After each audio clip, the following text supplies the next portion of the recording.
Hi, I'm Tim Meyers. Welcome to the Preserve Sporting Club and Residences. Today I'm in the kitchen of our brand new townhouse on the green, and I'm gonna share with you how to make a homemade barbecue sauce to really kick up your grilling this summer.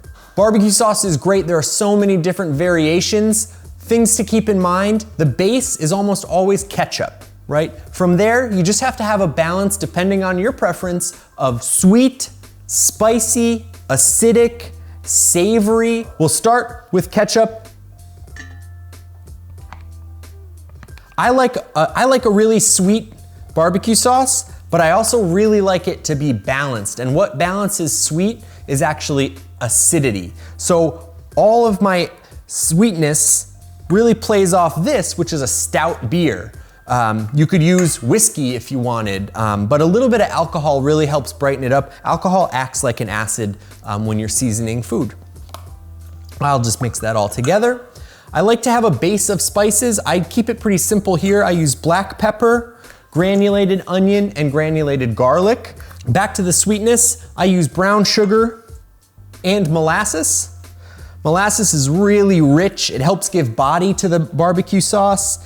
And it's got that really deep, savory kind of sweetness, which really plays off that nice, dark, stout beer that we put in there. So I'll mix that all together.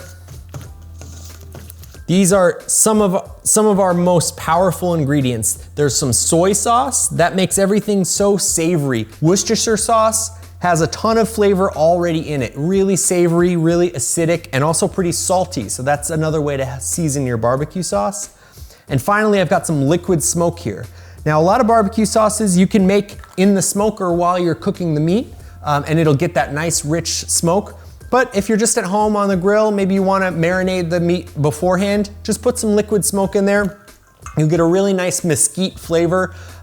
It's really cheap at the grocery store. It's great. I put it in all my barbecue sauces. I do need some more acid, so this is apple cider vinegar. Again, you can use any vinegar. You could use balsamic vinegar. You can use just plain white vinegar if you want a cleaner, more precise sort of barbecue sauce. And then for my heat, I always put mustard, because I'm a huge mustard fan, and I put Tabasco. You could, again, use anything that's spicy if you want it to be spicy. You could put chipotle peppers in adobo sauce is great in barbecue sauce. You could just put fresh jalapenos in there and let it stew down to keep it spicy. You could just use dry spices like dry cayenne or ancho chili powder. Put that in with the garlic, the onion, and the black pepper. You can see that my mixture is a little bit loose, right? Not like the barbecue sauce you're used to seeing, which is normal because you have to cook this down. So I'll just give it a quick whisk to make sure everything's fully together.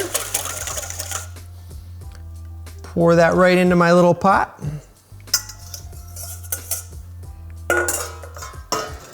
And I'll just put this on a low heat, barely a simmer for really, I like to go a long time with this. Some of the sugar can caramelize. The tomato actually can start to caramelize and get nice and roasty. You're developing flavor here. You're not just mixing everything together and calling it a day, right? It'll also reduce down, which will make it thicker. And after about 2 hours, you'll be left with this, your perfect barbecue sauce. Like I said, you can use it to marinate meat, dress the raw chicken in it, raw pork ribs, put it in the fridge overnight for maybe 2 nights, and then put it on the grill low heat, and again, just let it rest and caramelize and develop all that flavor. I'll put some on the plate here just so you can kind of see this is a nice thick consistency. Check out the recipe, choose your vinegar, choose your alcohol, choose your spice. It's gonna be really fun to sort of develop your own signature barbecue sauce. Thanks for tuning in and learning a little bit about how to make your own signature barbecue sauce. If you want to learn more about The Preserve, visit us online at www.thepreserveri.com.